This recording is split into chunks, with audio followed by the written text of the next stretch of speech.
Bismillahirrahmanirrahim. Assalamualaikum warahmatullahi wabarakatuh. Alhamdulillahi rabbil alamin. Segala puji hanya milik-Mu ya Allah. Wahai yang maha menatap, wahai yang maha mendengar, wahai yang menciptakan kami dan segala-gala yang ada di jagat semesta ini. Segala puji hanya milik-Mu. Engkaulah yang mengurus diri-diri kami setiap saat. Tidak ada satupun saat kecuali terlimpah karunia-Mu. Segala puji hanya milik-Mu ya Allah, yang mengislamkan kami, yang menuntun kami mengenal-Mu, yang menutupi aib dan dosa, yang memberikan kesempatan taubat seluas-luasnya. Tiada Tuhan selain Engkau, wahai yang maha mendengar. Engkaulah yang mengatur pertemuan ini terjadi. Berkahilah majlis ini ya Allah. Allahumma salli ala Sayyidina Muhammad wa ala alihi wa ashabihi ajma'in. Siapakah orang yang paling bahagia, paling nyaman, paling selamat dan paling beruntung adalah orang yang setiap saat senantiasa merasa bersama Allah. Di dalam segala kesempatan dia tidak pernah kesepian, karena dia tahu Allah Subhanahu wa ta'ala bersama dirinya. Wa huwa ma'akum aynama kuntum. Dan dia bersamamu dimanapun kau berada. Wallahu bima ta'maluna basyir. Dan Allah maha melihat apapun yang kau kerjakan. Al-Hadid ayat 4. Sehingga dalam keramaian dia tidak larut dalam keramaian orang, karena dia senang bersama Allah. Dalam kesendirian dia tidak pernah kesepian, karena dia tahu Allah maha dekat, maha melihat, maha mendengar, maha memperhatikan dirinya dengan teliti. Mudah-mudahan kita diberikan nikmat yakin seperti itu. Sedikit orang yang memasuki makom ahlul yakin. Baik, kajian kita kali ini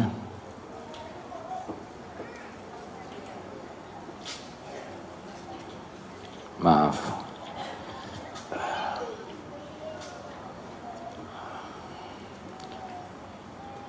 (221) ya.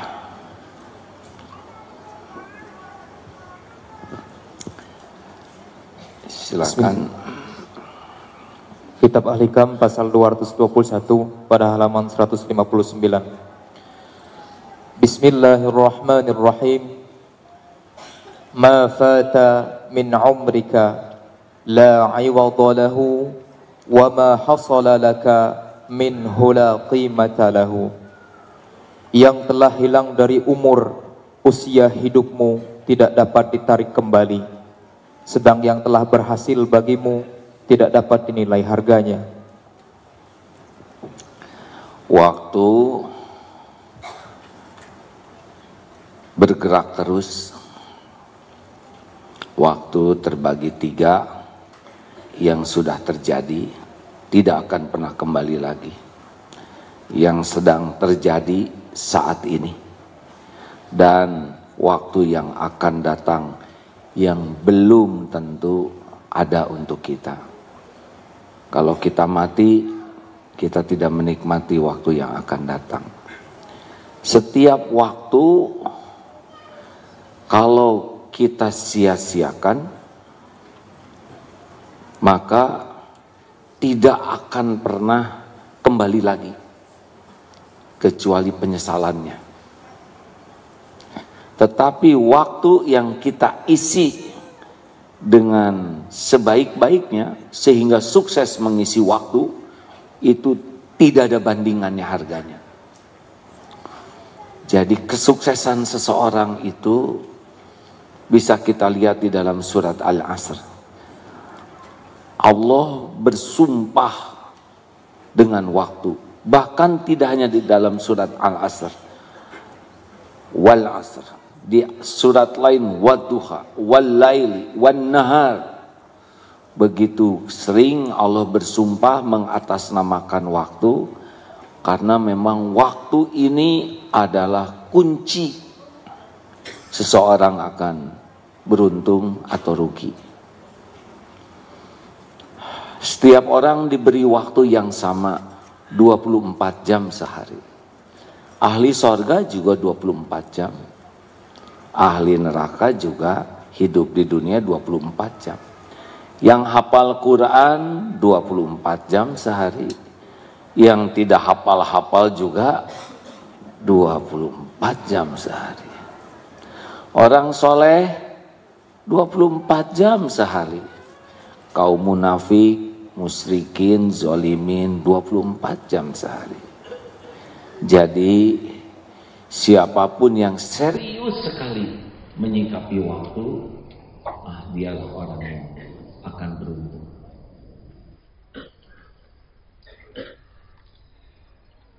Dulu pernah kita bahas, waktu sama, isi beda, itu kunci. Seperti sekarang, jam 10:30 di sini kurang lebih.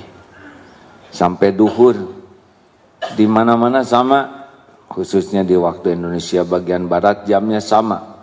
Tapi di tempat lain waktunya sama, hanya beda jam. Ada yang berzikir, kita sedang berzikir ini karena mencari ilmu untuk patuh kepada Allah. Ada yang tiduran, ada yang bekerja, ada yang nonton TV, ada yang sedang rapat untuk berbuat maksiat, ada yang sedang berbuat maksiat. Waktu sama, isi beda. Tadi malam sama malamnya. Ada yang tahajud, ada yang sesudah tahajud bersimbah air mata meminta ampunan kepada Allah, insya Allah diampuni. Ada yang munajat, insya Allah dikabulkan.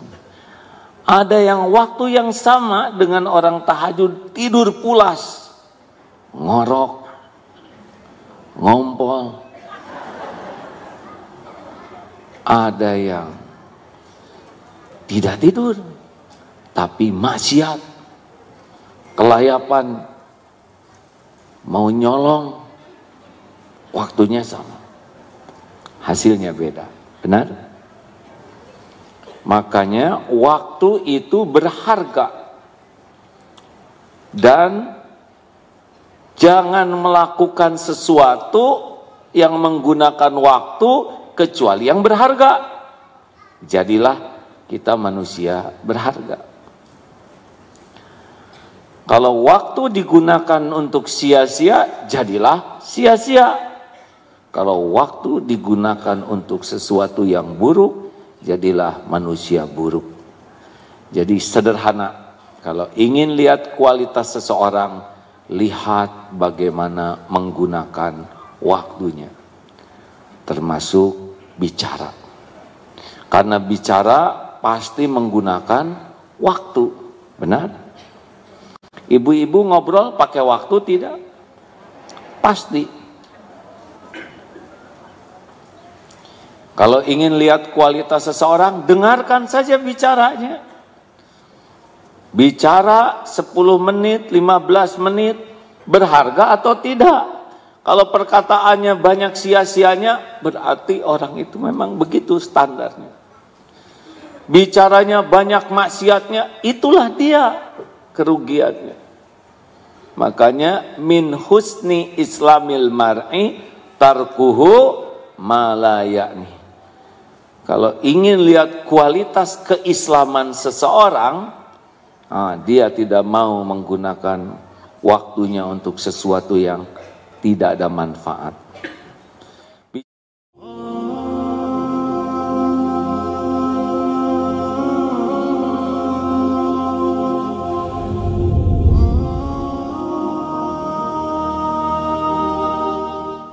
Bicara boleh?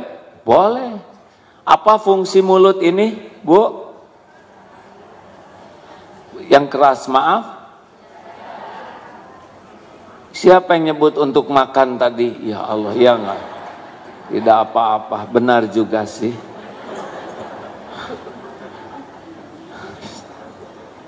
Ya, enggak apa-apa. Mulut untuk apa? Untuk makan, katanya. Benar juga ya. Emang kita makan pakai dengkul. Maksud saya yang lebih tinggi dari itu, hadirin. Lisan ini untuk apa Allah menciptakan lisan? Jawab. Bukan untuk bicara. Untuk bicara yang baik. Tuh langsung baru kali ini saya ngomong kayak gini, untung saya tadi tidak jawab. Kan yang paling penting itu diam daripada banyak ngomong. Sambil ngomong. Sudah. Ada 4 yang menentukan untung atau rugi menggunakan waktu. Surat Al-Asr. Mari kita baca sama-sama. A'udzubillahi minasyaitonirrajim. Bismillahirrahmanirrahim. Wal 'asri innal insana lafi khusr illa alladziina aamanu wa 'amilus shalihati wa tawassaw bil haqqi wa tawassaw bis sabr. 4. Innal insana lafi khusr, sesungguhnya setiap insan dalam kerugian, illa kecuali illal ladziina orang yang beriman. Kalau tidak pakai iman, apapun yang dilakukan tidak akan menguntungkan. Walaupun secara dunia mungkin menguntungkan, tapi untuk kepentingan pulang ke akhirat tidak menguntungkan, karena tidak akan didasari sebagai ibadah. Makanya setiap waktu harus bisa meningkatkan keimanan kita. Amanu, kata Imam Ibnu Qayyim, bisa juga diartikan paham kebenaran. Jadi orang akan beruntung kalau tiap waktu makin paham kebenaran. Bukan tahu, paham. Rasulullah SAW bersabda, "Man yuridillahu bihi khairan yufaqihu fiddin." Barang siapa yang dikehendaki Allah kebaikan baginya, yufaqihu fiddin, Allah fakihkan agama, paham agama. Nih maaf ya, yang hadir, yang menyimak lewat medsos, mungkin saat yang sama ada yang diberi uang, nih saat yang sama. Ada yang diberi makanan, ada yang diberi pakaian, ada yang diberikan harta, ada yang diberikan pujian, ada yang diberikan gelar nih saat yang sama ini, ada yang diberikan jabatan, tapi yang ciri orang yang akan diberi kebaikan oleh Allah diberikan paham. Jelas hadirin sekalian, mana yang lebih berharga saat ini? Milih mendingan diberi paham agama atau diberikan paham masakan?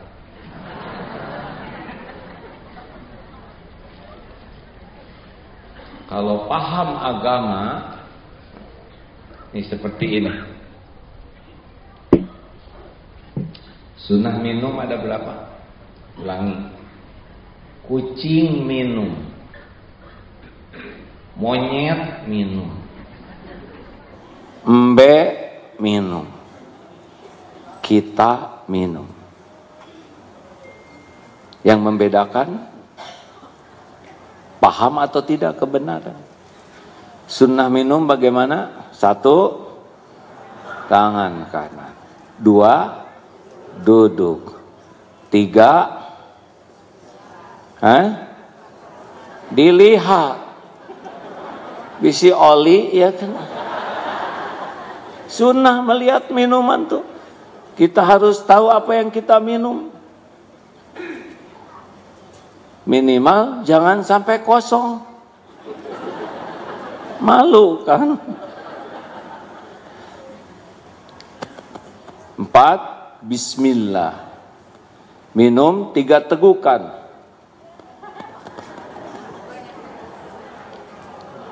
Jangan bernafas sambil minum, itu sunnah. Kalau sudah, alhamdulillah. Tambah 1 lagi, jangan mencela kalau tidak cocok. Ini nggak enak, nggak boleh.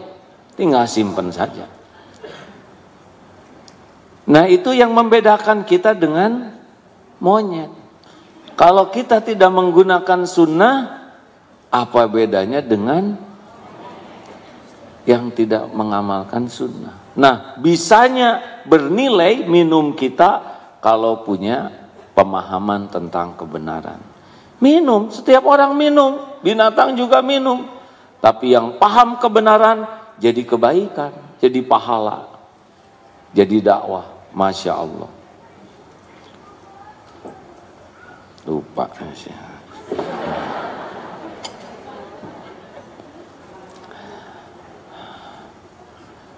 Jadi tiap hari kita harus berpikir, bertambahkah ilmu saya? Bertambahkah pemahaman saya? Kalau lewat hari ilmu nggak nambah, biasanya iman juga tidak nambah. Ilmu tidak nambah, amal juga susah nambah. Karena pupuk iman adalah ilmu, pemandu amal adalah ilmu. Makanya faridah, wajib bagi kita mencari ilmu. Sekarang sudah banyak di Google, di medsos, termasuk YouTube dan sebagainya. Apakah cukup? Bagus, dibanding dulu jauh lebih bagus. Tetapi kalau datang ke majelis ilmu lebih bagus. Kenapa lebih bagus? Rasakan saja. Belajar lewat YouTube itu sudah bagus dibanding yang tidak belajar. Tetapi banyak godaan. Masuk iklan, pindah. Tapi kalau sedang duduk begini, Allah mencatat dari rumah sudah ditemani malaikat. Ikan, semut mendoakan. Langkahnya bisa menggugurkan dosa, langkah lain mengangkat derajat. Makin jauh, makin banyak pahalanya kalau ikhlas.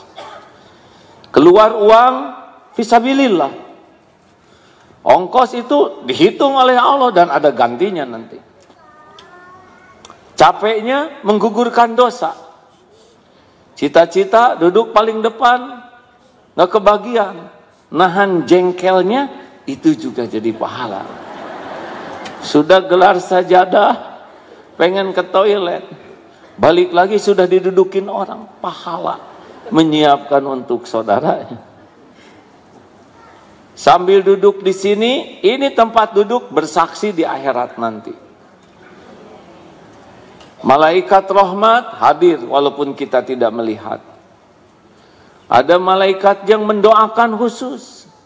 Di majelis ilmu seperti ini ada magfirah Allah, ampunan Allah. Bahkan bagi yang tidak sengaja hadir juga bisa terperciki keberkahannya. Berlipat ada doa yang diijabah.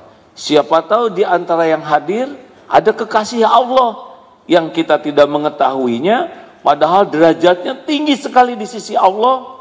Mungkin duduk biasa-biasa, tapi hatinya tuh tidak pernah lepas dari Allah. Dan ketika doa dikabulkan, bisa kena nih doa kita. Luar biasa. Ini lebih mahal daripada dapat berlian.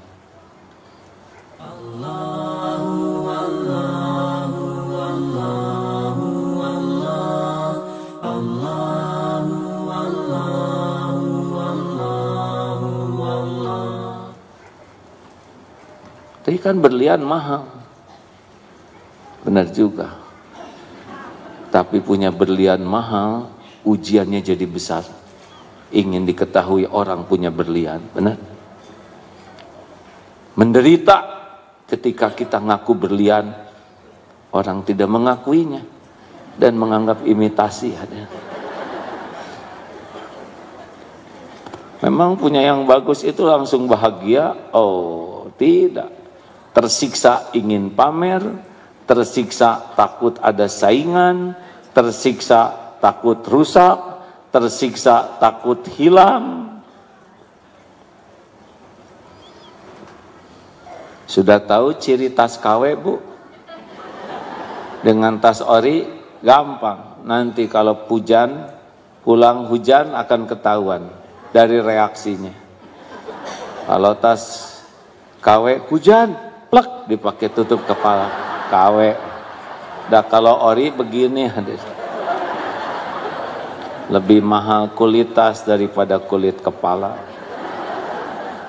Jangan merasa bangga punya anak dikasih dunia, tapi tidak paham kebenaran. Dia tidak mengerti mau apa hidup ini, siapa Tuhannya, apa tujuannya, apa yang harus dilakukan, tidak mengerti. Kita sering bangga anak populer, punya penghasilan besar, punya gelar, padahal anak tidak paham kebenaran. Karunia Allah itu justru man yuridillahu bihi khairan yufaqihu fiddin. Maka berbahagialah para suami yang istrinya diberi kemudahan memahami kebenaran. Berbahagialah para istri yang suaminya dimudahkan memahami kebenaran. Karena suami jadi mengerti bagaimana jadi suami yang benar kalau dia paham.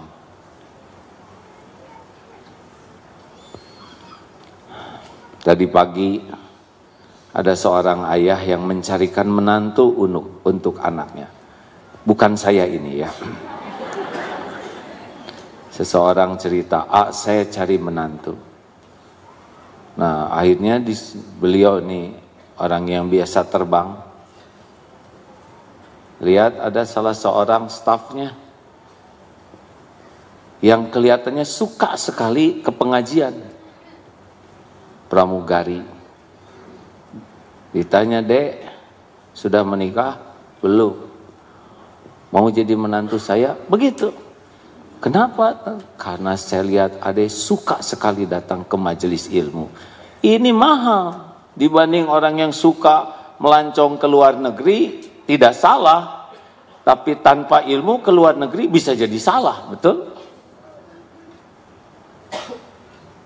Makanan bisa yang haram bisa dimakan, yang didatangi yang jadi maksiat, bukan yang jadi amal soleh. Tapi dengan paham kebenaran, waro tidak akan berbuat salah. Jodoh insya Allah tuh hanya karena senang kepada kebenaran, gitu. Kalau tidak paham kebenaran seperti yang beredar tulisan itu. Aduh, buku nikah saya terendam nih, rusak. Jadi harus bagaimana Ustadz, bikin lagi atau nikah lagi? Itu tidak paham kebenaran. Jangan modus ya. Kenapa Bapak tertawanya menjiwai?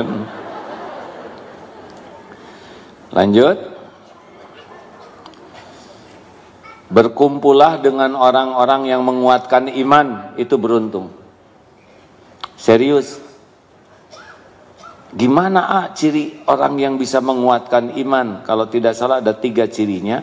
Kalau kita ketemu dengan yang bersangkutan, jadi ingat kepada Allah. Kalau ngobrol dengan yang bersangkutan, jadi ilmu yang manfaat. Kalau melihat kelakuan perilakunya, jadi ingat kepada kehidupan akhirat. Nih, bagus orang seperti ini. Jadi kalau ngobrol atau jumpa tuh, karena dominan perkataannya, sikapnya tuh pasti mengingatkan ke Allah. Orang yang imannya kuat itu cirinya adalah sangat sering mengingat Allah dan berbuah pada perilakunya. Tenang, ngobrol apapun kembali ke Allah. Wah, banjir ya, ini hujannya gede, itu kurang. Allahnya mana? Banjir itu kan bukan karena air. Banjir itu karena Allah memerintahkan air. Coba hujan itu karena apa? Jelaskan hujan. Kenapa turun hujan?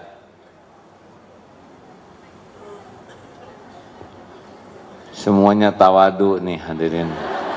Harus berbaik sangka. Hujan karena air menguap, kemudian dikumpulkan dalam bentuk awan, dan pada suhu tertentu di tempat tertentu maka berbentuklah. Enggak begitu. Hujan itu adalah perintah Allah, air menguap dikumpulkan oleh Allah dalam bentuk awan di tempat yang Allah tetapkan, maka dijadikanlah butiran air hujan dengan jumlah yang sesuai dengan yang Allah kehendaki di tempat persis yang Allah kehendaki. Dan semua air yang jatuh dalam keadaan bertasbih kepada Allah. Itu kalau di sekolah seperti itu, marifat itu murid-murid. Gempa adalah lempengan bumi diperintahkan oleh Allah bergerak sehingga terjadi selisih begini, sehingga air diperintahkan oleh Allah berbentuk ombak, dan disebutlah tsunami menjadi ujian bagi hamba-hamba yang ditetapkan Allah. Bagi yang harus meninggal, akan meninggal pada waktunya. Kalau dia ahli kebaikan, maka meninggalnya jadi husnul khotimah. Bagi yang akan celaka, maka itu ujian untuk menggugurkan dosa dan mengangkat derajatnya. Begitu. Jadi tidak nyinyir. Karena sekarang Twitter saya beredar kembali. Ya, saya belajar dari kesalahan yang lalu untuk tidak mudah menulis dan berkomentar. Berkumpullah dengan orang-orang yang bisa meningkatkan iman, beruntung. 2. Wa'amilus sholihat. Waktu adalah amal soleh. Karena kita pasti mati dan yang kita bawa adalah amal soleh. Saya lihat dari depan ini wajahnya ada kemiripan, maaf ya.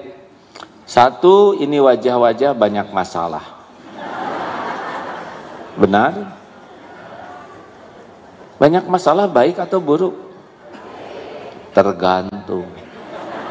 Benar menyikapinya baik, salah menyikapinya buruk. Jadi yang berbahaya itu masalahnya atau sikap terhadap masalah. Orang tidak lulus ujian bukan karena soal. Orang tidak lulus ujian karena salah jawabannya. Bisa dipahami? Alhamdulillah. Yang kedua, jangan tersinggung ya.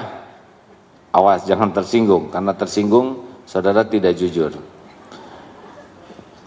Yang saya lihat ini, termasuk saya, ini wajah-wajah selain banyak masalah, juga banyak dosa ya. Benar? Tuh, alhamdulillah, prediksi saya tepat ya. Dan yang ketiga, ini wajah-wajah bakal meninggal semuanya. Betul? Acungkan tangan yang kira-kira 10 tahun lagi masih hidup. Tidak ada yang ngacung? Yang tahun depan masih hidup. Yakin masih hidup, cung. Allah melihat siapa yang bakal ngacung, ya. Acungkan tangan yang kira-kira bulan Februari yakin masih hidup. Ada yang yakin? Minggu depan lah. Besok juga kita tidak yakin masih hidup, benar? Saya pun tidak yakin siang sore nanti bisa pulang ke rumah. Banyak yang pergi dari rumah dan tidak pulang kembali.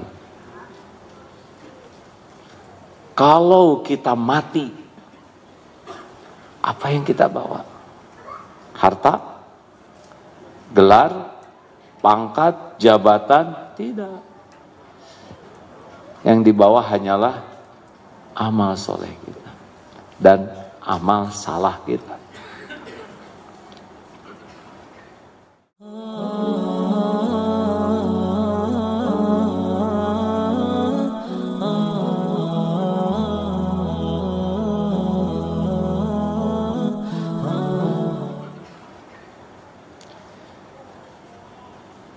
Sekarang mana amal soleh kita?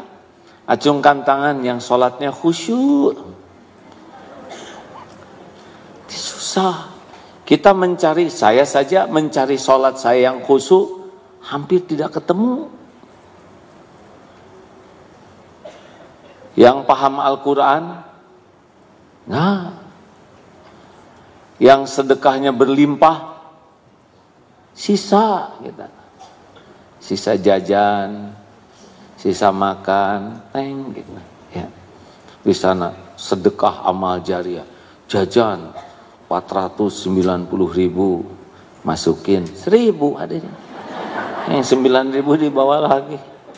Dasar kopet, Allah sudah astagfirullah, tidak boleh ngomong jelek. Bukan dasar. Semoga jadi ahli sedekah, ya. Kita lagi belajar memperbaiki kata-kata. Mana coba amal kita? Dan kita beramal juga jarang ikhlas. Makanya bagi kita saat ini harus bulat. Apa yang kita lakukan harus jadi amal soleh. Baru beruntung. Bu, Ibu,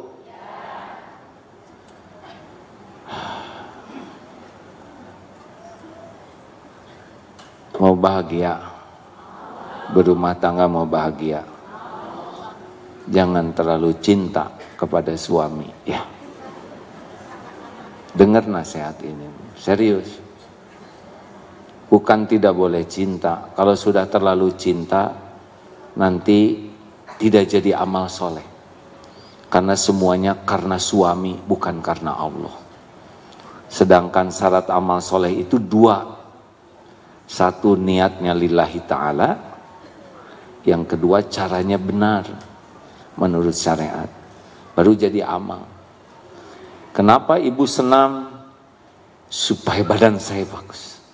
Supaya suami saya tidak berpaling ke lain hati. Lewat itu.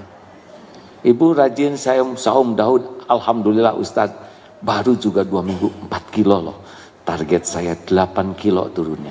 Berarti saya akan saum Daud selama 2 bulan.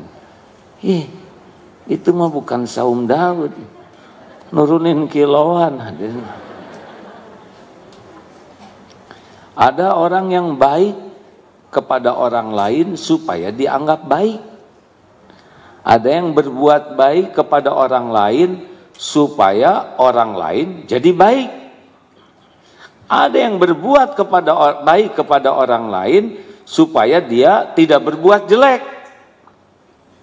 Ada yang berbuat baik kepada orang lain supaya orang lain terjerat oleh kebaikan kita. Sehebat apapun kebaikan yang dia lakukan tidak jadi amal. Karena memang bukan karena Allah. Jadi kalau kita baik, ya baik saja. Kenapa kok ibu baik sekali kepada suami? Ya karena Allah suka sama yang baik sama suami. Tapi suami ibu tidak menghargai kebaikan ibu. Itu urusan suami saya. Urusan saya adalah saya berbuat baik supaya Allah ridho. Yang punya surga itu bukan suami saya. Allah loh mbak. Suami saya cuman manusia biasa. Gak usah kayak gitu ngomongnya. Cuma manusia biasa. Jangankan membahagiakan saya mbak, suami saya membahagiakan dirinya sendiri aja susah. Bagaimana saya berharap dari yang gak punya apa-apa? Saya cuma ngarep-ngarep Selama berumah tangga ini, saya masak jadi amal, saya beres-beres jadi amal, saya ngurus anak jadi amal, saya berkhidmat kepada suami jadi amal soleh. Saya tidak tahu kapan saya pulang. Apapun sikap suami saya usahakan jadi amal. Kebaikan suami saya syukuri, semoga jadi amal. Sikap suami yang kurang baik saya sabari, semoga jadi amal. Kenapa pada bengong gitu? Baru kepikir ya. Kalau ibu banyak sakit hati teh ciri-ciri kurang ikhlas. Amen. Pak Emen, bro, sama kita juga ya. Kalau jadi suami banyak sakit hatinya, berarti banyak berharap dari istri untuk kepentingan pribadi kita. Apakah tidak boleh berharap dari istri? Boleh. Berharap istri jadi solehah, boleh. Berharap istri jadi dekat dengan Allah, harus. Berharap dari istri hatinya bersih, bagus. Tapi berharap istri menghormati, berterima kasih, memuji, mengagumi, nggak ada perlunya. Nggak perlulah kita ingin dikagumi istri, karena emang nggak mengagumkan ya. Perlukah kita ingin dihargai istri? Enggak. Perlu tuh bisa menghargai. Kalau ingin dipuji, ingin dikagumi, ingin dihargai, ingin dibalas budi, gak bahagia. Karena tidak jadi amal soleh. Lakukan saja yang terbaik. Tapi istri saya mah banyak sekali ngoreksi saya. Apalagi makin rajin pengajian, habis saya. Koreksi habis-habisan. Menguap, jangan begitu Pak, Rasulullah tidak begitu. Itu kan karunia Allah Pak. Istri solehah, tapi bukan istri yang diem, geleyeng, sana sini, dan enggak napak kakinya. Oh, horor itu. Istri yang solehah itu adalah istri yang mati-matian berusaha agar suaminya jadi ahli sorga.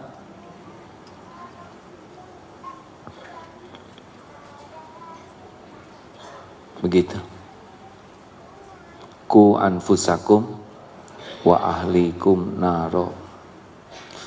Pak bangun Pak. Aduh Bu, ini subuhnya salah nih, kepagian. Biasanya nggak kayak gini. Ayo Pak. Kalau kebakaran, saya pasti membangunkan Papa lebih dari ini. Tidak mungkin saya biarkan Papa terbakar. Tapi di akhirat pasti lebih panas. Bangunlah Pak. Diamlah Bu.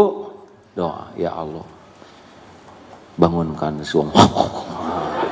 Kamu ngadain kematian? Bukan. Hadirin, begitulah hadirin. Kalau lihat dan berjuang itu bukan untuk imbalan dunia, tapi sebagai amal soleh. Cirinya apa? Kalau kita niatkan amal soleh, tenang, enak aja, anteng. Kalau bukan karena Allah, pasti nggak anteng. Gampang tersinggung, gampang sakit hati, gampang jengkel, marah, dan semuanya itu hanya urusan duniawi, bukan urusan akhirat. Jadi hadiah untuk amal soleh, jangankan pahala di akhirat, di dunianya aja udah enak tuh. Orang yang bersedekah dengan ikhlas tuh enak. Tidak, ini lambat sekali, ini postingnya enggak gelisah dia. Dia kan udah sedekah pas diposting atau ke tempat banjir. Ya Allah, beginilah banjir. Lihatlah. Sambil dandan dulu kicep. Bukan tidak boleh segala diposting. Tapi kalau nyumbangnya cuma roti 2. Dahlah. Tidak ada yang tahu juga, tidak apa-apa. Allah pasti tahu kok. Tidak ada medsos, enggak apa-apa. Ini saya mendengar ada cerita bagus-bagus ini.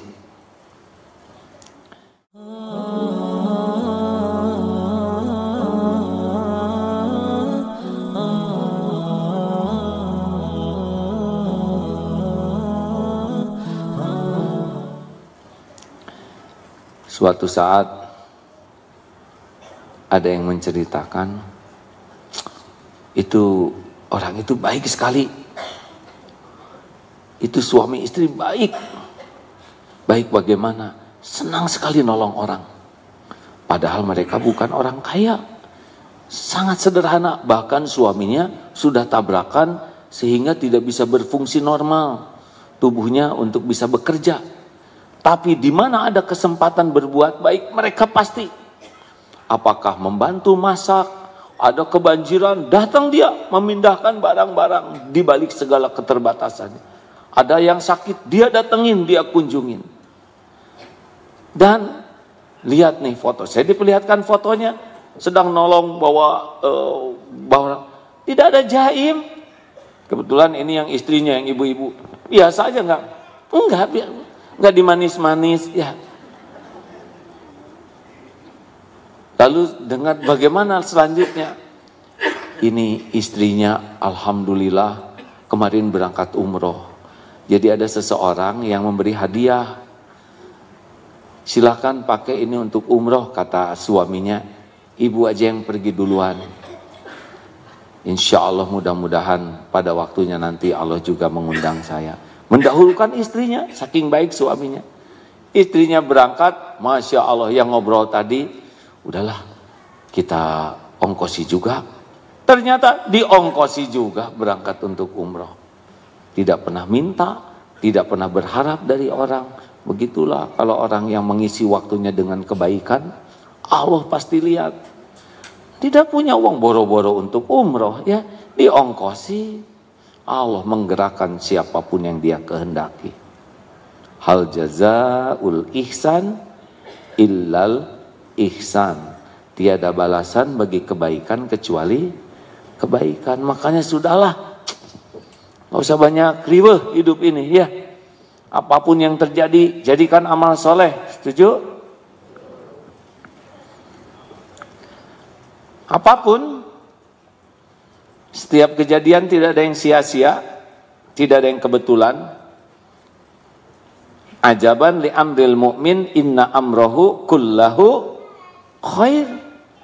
Sungguh ajaib, menakjubkan, mengagumkan urusan orang yang beriman. Semuanya baik.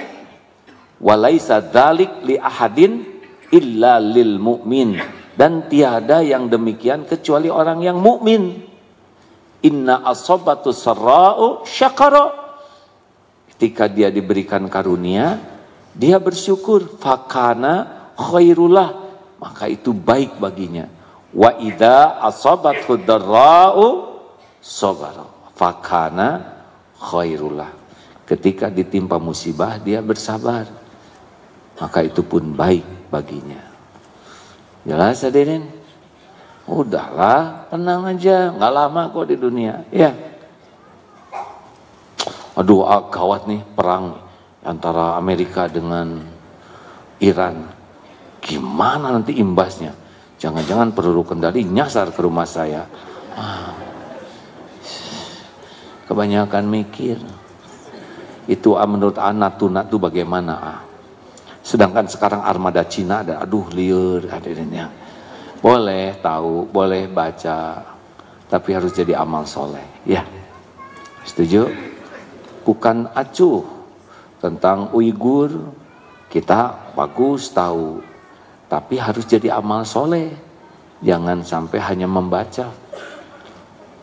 Di Australia sekarang kebakaran hutannya luar biasa. Nah, kita pun harus berbuat sesuatu, minimal doa. Apakah mungkin doa saya yang begini ini didengar oleh Allah? Oh, tidak ada yang tidak didengar oleh Allah. Tapi saya jarang khusyuk. Allah tahu. Lebih baik doa walaupun jarang khusyuk daripada tidak doa sama sekali. Benar? Masih ingat yang ibu-ibu menderita karena cemburu itu? Nangis, ngebentur-bentur ke tembok, benjol, urusan gak beres. Ngerobek bantal, lihat pakaian suami, diinjek-injek, masukin ke toilet. Apa ini? Selesai masalahnya. Lihat motor suami digeret pakai gunting. Kacau ini. Cemburu ke suami, ambil air wudhu. Sholat. Sambil pedih tuh. Sholat saya tidak khusyuk, jarang khusyuk. Nanti sholatnya juga nggak khusyuk. Sholat. Allah tahu kok. Ibu ambil air wudhu sambil males ya. Ya Allah. Hidup gini-gini amat. Allah ya Karim. Allah lihat Bu. Ibu ngebasuh tangan, ngebasuh semuanya. Gelar sajadah ulun pakai kaki. Ya Allah. Rapihkan. Ya Allah. Ampun, saya kurang khusyuk. Sholat. Allah tahu kita terbatas ilmu, terbatas kemampuan untuk sholat khusyuk. Tapi Allah tidak menyia-nyiakan kebaikan sekecil apapun. Karena mengamalkan wasta'inu bisabri wassalah. Matikan HP, jangan segala langsung status. Ya Allah.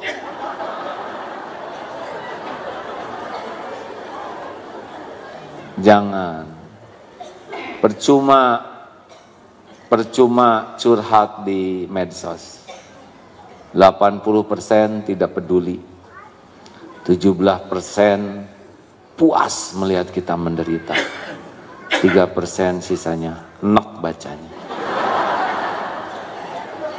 Allah penolong kita satu-satunya.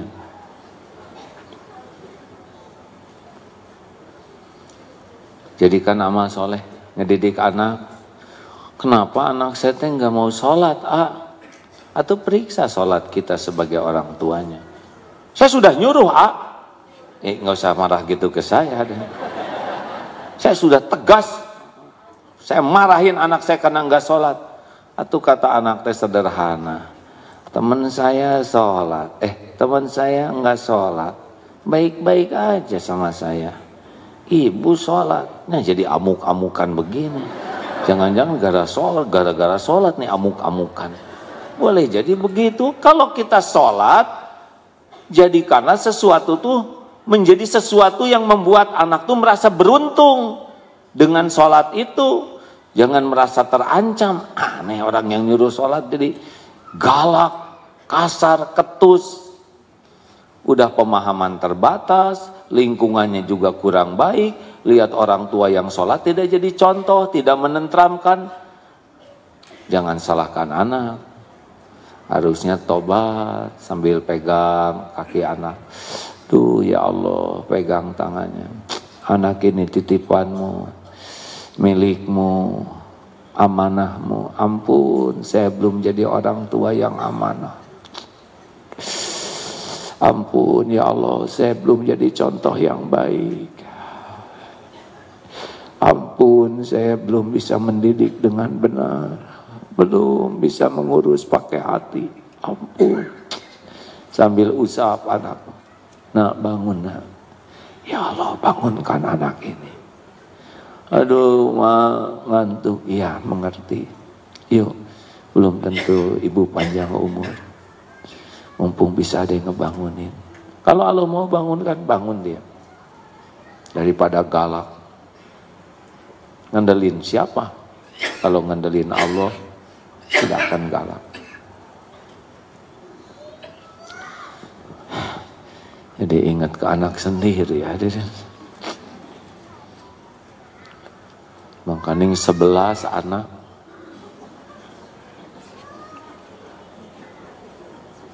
Jadi sedih. Saya juga belum benar nih mikir ke anak. Pas barusan ngomong gitu, saya jadi kebayang. Gimana kelakuan saya ke anak-anak saya.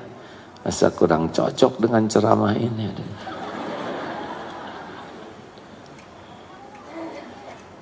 Watawassaw bil haq.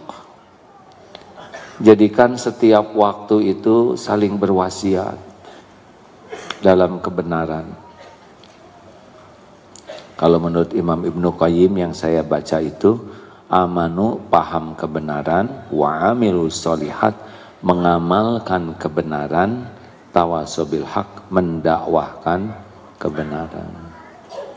Wa man ahsanu qawlan mimman da'a ilallah wa 'amila sholihan wa qalu innani minal muslimin.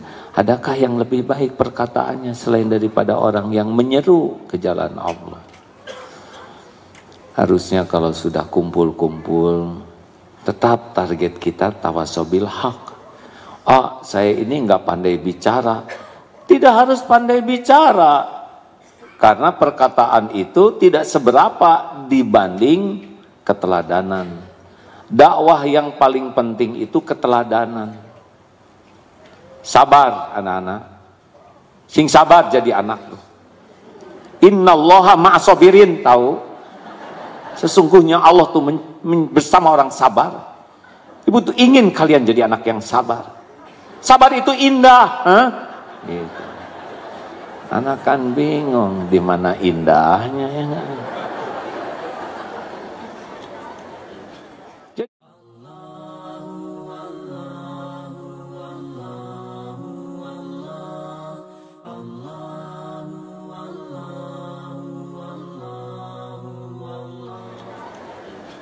Jadi anak tuh nggak boleh marah-marah. Mau masuk surga, dengar ini dalilnya. La taghdab walakal jannah.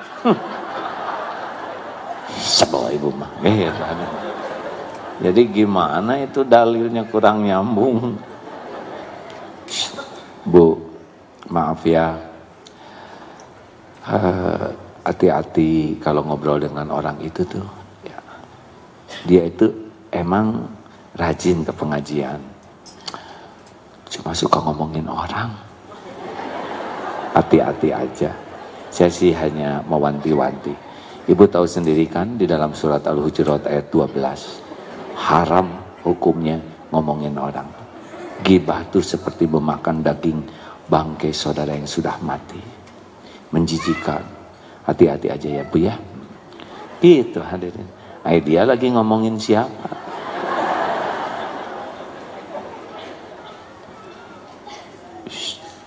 Bu, saya mau cerita sesuatu tapi jangan bilang sama dia ya. Sebab saya udah janji sama dia, saya nggak akan ngomongin gitu. Engkau udah janji tapi ngomongin.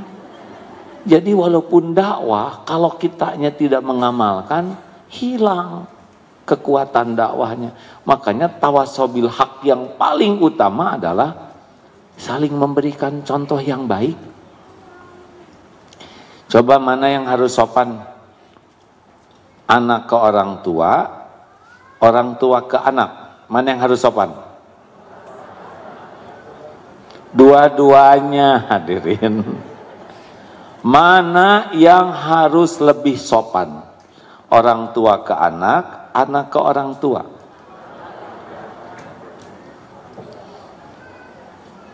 Dipikir dulu ya. Yang mana yang harus lebih sopan? Anak ke orang tua. Anak belajar dari mana sopan ke orang tua? Kalau nggak diajarin orang tuanya. Bu, kalau anak harus sopan ke orang tua, terus tahu sopan dari mana? Dari orang tua. Jadi yang mana yang duluan sopan?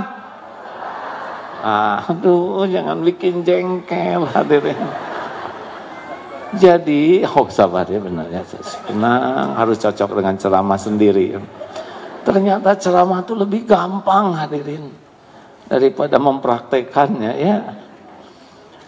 Harusnya orang tua lebih sopan ke anak. Coba, yang paling sopan para sahabat atau Rasulullah? Rasulullah SAW. Seharusnya orang tua yang lebih sopan ke anak, sehingga anak tahu sopan santun. Mana yang harus sopan? Guru ke murid, murid ke guru. Dua-duanya. Yang harus lebih sopan guru, karena murid itu jadi dapat ilmu, dapat pelajaran dari gurunya. Sing sopan kamu anak murid, senyum. Ini juga senyum Pak Guru.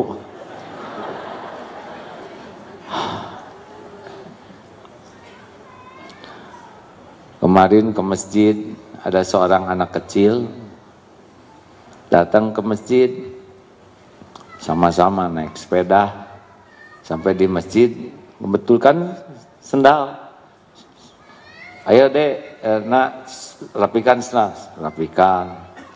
Tiba-tiba tiap yang datang tuh jadi hati-hati, langsung ikut merapikan sendiri. Ada yang lain ikut merapikan. Selesai sholat ditanya, gimana tadi hikmahnya? Masih kecil anaknya. Oh Pak, ternyata orang itu bisa niru kalau kita mulai dari diri kita. Tadi kan saya cuma ngerapiin, orang-orang jadi rapi semua. Ternyata anak aja bisa belajar kalau dia mulai dari dirinya, maka yang lain niru. Inilah tawasobil hak. Coba pas datang, hehe, beresin sendal, sing rapi mana ya? Enak lihat wajah kita. Ngarap-ngarap kita tidak ke masjid lagi. Makanya mari kita jadikan dimanapun kita berada, setiap waktu berusaha jadi contoh kebaikan dengan niat tawasobil hak. Dan kita pun belajar dari orang lain. Maaf ya, ini duduk begini, kiri, kanan, depan, belakang. Ini adalah ilmu bagi kita. Ini samping kiri kanan tuh kelebihan dan kekurangannya, kebaikan dan kesalahannya, ilmu buat kita. Ada yang pas duduk tuh senyum, ibu apa kabar? Baik, tiba-tiba ngasih permen, gak bilang silakan. Dan bukan satu, tapi sebelah juga ada yang ngasih, bu separuh ewang ya. Pelajaran, oh gening geuleuh hadirin. Pelajaran, astagfirullahaladzim, serius tuh. Astagfirullahaladzim.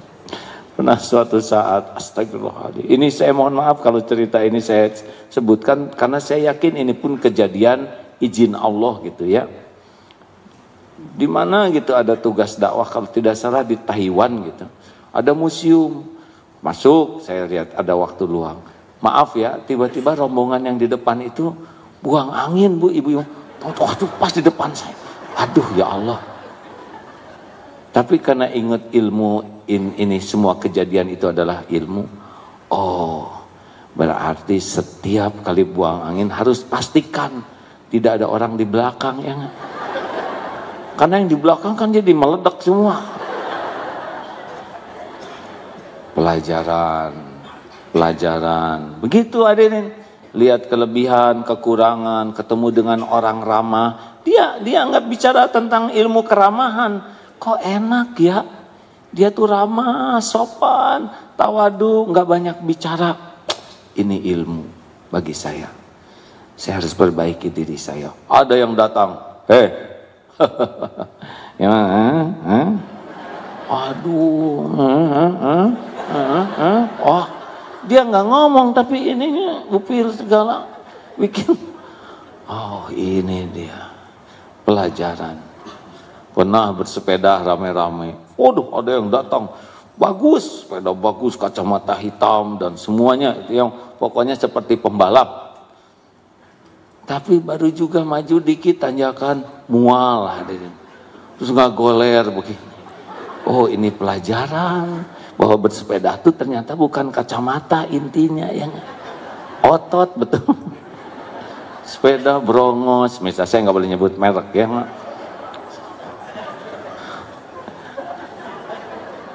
Nggak boleh menertawakan hadirin.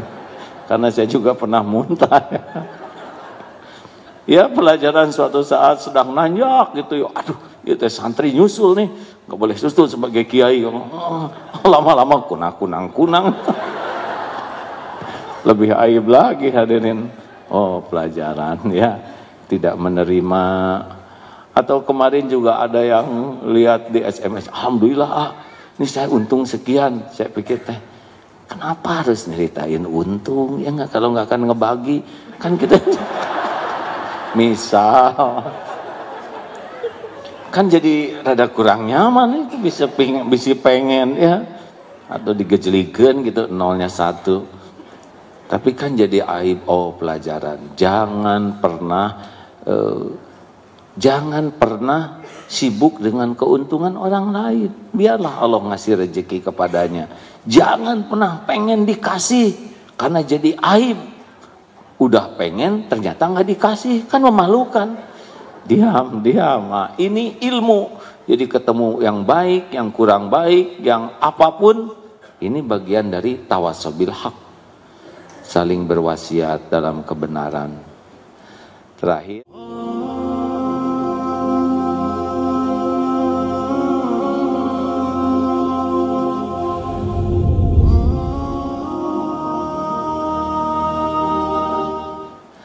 Terakhir, setiap waktu adalah untuk tawassobis sabr, berwasiat dalam kesabaran.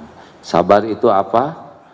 Menahan diri, mengendalikan diri, sehingga apa yang kita pikir, kita ucap, kita lakukan, termasuk yang di hati, sesuai dengan yang Allah sukai. Tahan, lalu berbuatlah apa yang Allah sukai. Kena musibah, tahan. Kalau mau bicara, innalillah wa inna ilaihi raji'un. Jangan, aduh, kenapa sih pakai begini? Jangan. Alladzina idza asabathum musibah qalu innalillah wa inna ilaihi raji'un. Hati, pikiran, lisan, sikap, tahan sehingga respon kita ada pada yang Allah sukai. Itulah sabar. Sabar ada berapa tempatnya? 3. 1, sabar ketika taat. Coba, taraweh bulan apa sih?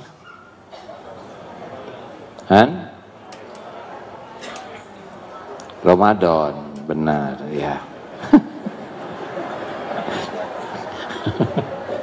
Astagfirullahaladzim. Bener wae ibu-ibu teh, walaupun bukan ibu yang saya tanya ya. Taraweh bulan apa? Maksudnya bulan Masehinya apa? Kalau bulan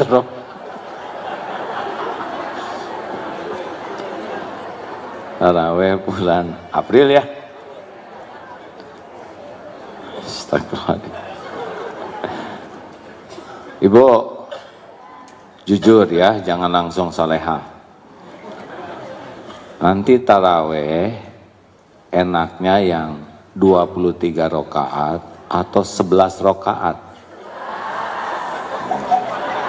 Jadi bukan masalah dalil ya, tapi masalah ringkasan.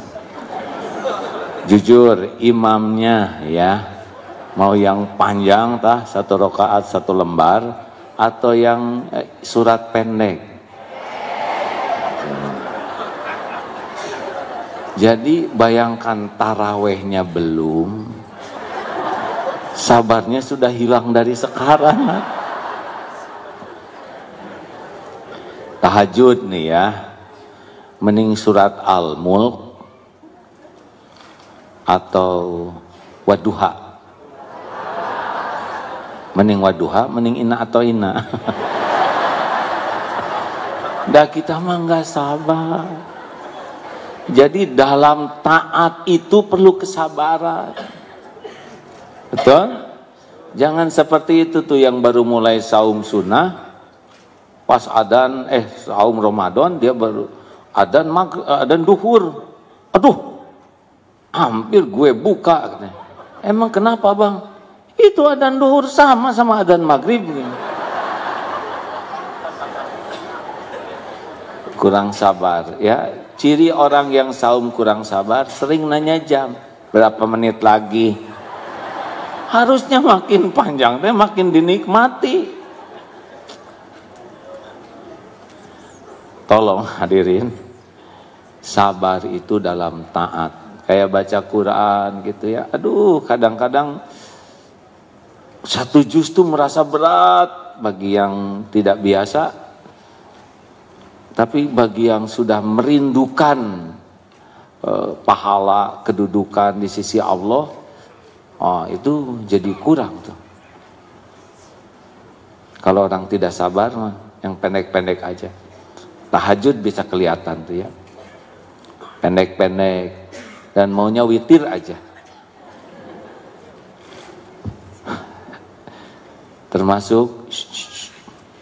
badah sholat, sing sabar. Astagfirullahaladzim, astagfirullahaladzim. Assalamualaikum, assalamualaikum. Kurang sabar hadirin. Harusnya assalamualaikum bukan istighfar ya. Selesai salam, tenang dulu, baru wirid ya. Astagfirullah, astagfirullah, astagfirullah. Allahumma antas salam. Baru subhanallah, tenang. Jangan segala urusan jadi penting. Ini mau baru juga sholat, langsung masuk ke saku. Subhanallah, subhanallah. Itu teh nggak sabar. Kemudian harus sabar dalam memilih uang yang mau dimasukkan ke kotak infak. Keluar 120. Yang mana yang dimasukkan? 20. Ternyata 3 lembar yang keluar tuh 125. Yang mana yang dimasukkan? Pas dimasukin lagi ternyata ada lagi selembar 2.000-an. Sing sabar. Caranya mah jebet-jebet nggak usah banyak mikir kalau mau sedekah. Sep. Dari dulu saja rezeki ada lagi. Benar? Jangan suka kebanyakan mikir kalau mau sedekah. Kalau banyak mikir teh jadinya kikir. Sayang. Sep ke saku. Sep, apa nih? Cincin kagok lah. Sep. Oh, udah tahu cincinnya ring biasa. Sabar dalam menjauhi maksiat. Ada yang nanya, kenapa jarang lihat ibu-ibu? Lihatlah, tapi secara umum. Kenapa? Dah bisa nyangkut matanya. Makanya barisan depan ini bagusnya lansia ya. Itu lebih aman, Wan. Lah iya, dah harus jaga pandangan. Jangan sampai saya ceramah, tapi di sisi Allah ada dosa yang saya lakukan. Sebisanya, seminimal mungkin lah. Gitu. Bicara juga tahan. Kadang dalam bicara ingin memamerkan diri, memamerkan keluarga, memamerkan amal. Nah ini harus tahan, sabar untuk tidak jadi maksiat. Punya HP tuh harus sabar, Bu. Kalau enggak mah dikit-dikit keluar buka tas. Dalam sebuah perjalanan tidak sengaja di depan itu ada ibu-ibu, ada yang asisten rumah tangga dan ada anak. Si anaknya mimisan, cuek karena 4 jam selama di pesawat. Ibu ini sibuk dengan medsos, segala dilihat. Kebetulan di pesawatnya itu ada internetnya. 4 jam itu nonstop. Masukkan sebentar, keluarkan lagi, gitu lagi. Harus sabar, ini bisa jadi sumber maksiat. Dan sabar menghadapi musibah. Sabar dalam taat, sabar dalam menjauhi maksiat, dan sabar ketika menghadapi musibah. Ini harus dilatih karena setiap saat ini ada kejadian ini, benar? Dalam taat, ini sabar. Kayak ke masjid tuh, nggak mau langsung sholat tuh biasanya. Kedepruk, duduk, keluarin HP. Sing sabar. Katanya Ronaldo kalau main bola nggak pernah main HP, ya. 2 jam dah kuat hadirin. Terima kasih sahabatku sekalian. Alhamdulillahirabbil alamin hadirin. Terima kasih doa majlis. Subhanakallahumma bihamdi. Asyhadu alla ilaha illa anta astaghfiruka wa atubu ilaik. Assalamualaikum warahmatullahi wabarakatuh. Assalamualaikum. Bersama Saling Sapa TV.